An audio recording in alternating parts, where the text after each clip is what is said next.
Hey everyone, welcome to day 23, 23rd of December, as we're going to head into the book of Luke, chapter 23.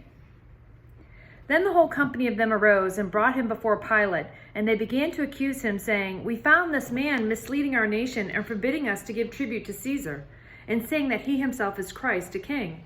And Pilate asked them, "Are you the king of the Jews?" Pilate asked him, "Are you the king of the Jews?" And he answered him, "You have said so." Then Pilate said to the chief priests and the crowds, "I find no guilt in this man." But they were urgent, saying, "He stirs up the people, teaching them throughout all Judea, from Galilee even to this place." When Pilate heard this, he asked whether the man was a Galilean. And when he learned that he belonged to Herod's jurisdiction, he sent him over to Herod, who was himself in Jerusalem at the time. When Herod saw Jesus, he was very glad, for he had long desired to see him, because he had heard about him, and he was hoping to see some sign done by him. So he questioned him at some length, but he made no answer. The chief priests and the scribes stood by, vehemently accusing him. And Herod with his shoulders treated him with contempt and mocked him. Then, arraying him in splendid clothing, he sent him back to Pilate. And Herod and Pilate became friends with each other that very day, for before this they had been at enmity with each other. Pilate then called together the chief priests and the rulers and the people and said to them, "You brought me this man as one who was misleading the people. And after examining him before you, behold, I did not find this man guilty of any of your charges against him. Neither did Herod, for he sent him back to us.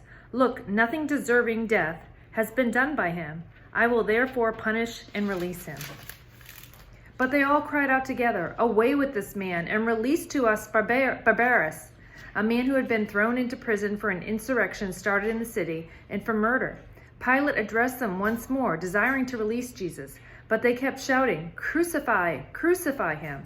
A third time he said to them, "Why? What evil has he done? I have found in him no guilt deserving death. I will therefore punish and release him." But they were urgent, demanding with loud cries that he should be crucified. And their voices prevailed. So Pilate decided that the demand should be granted. He released the man who had been thrown into prison for insurrection and murder, for whom they asked, but he delivered Jesus over to their will. And as they led him away, they seized one Simon of Cyrene, who was coming in from the country, and laid on him the cross to carry it behind Jesus.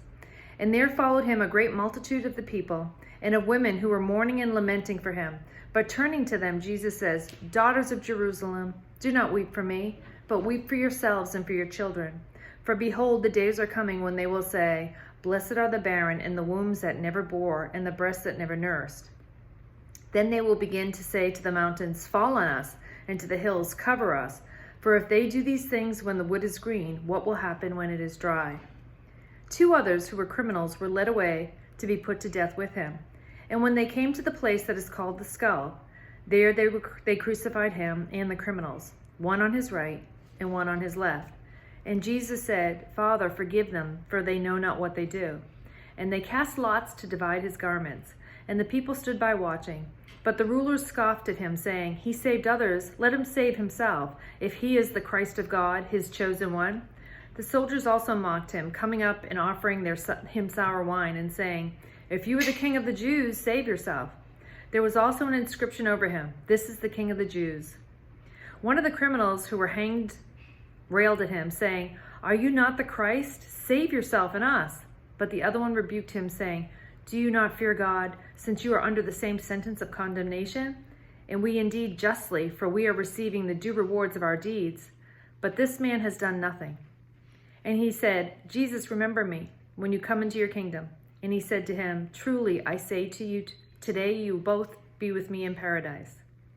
It was now about the 6th hour, and there was darkness over the whole land until the 9th hour, while the sun's light failed. And the curtain of the temple was torn in two. Then Jesus, calling out with a loud voice, said, "Father, into your hands I commit my spirit." And having said this, he breathed his last. Now when the centurion saw what had taken place, he praised God, saying, "Certainly this man was innocent." And all the crowds that had assembled for the spectacle, when they saw what had taken place, returned home, beating their breasts. And all his acquaintances and the women who had followed him from Galilee stood at a distance watching these things. Now there was a man named Joseph from the Jewish town of Arimathea.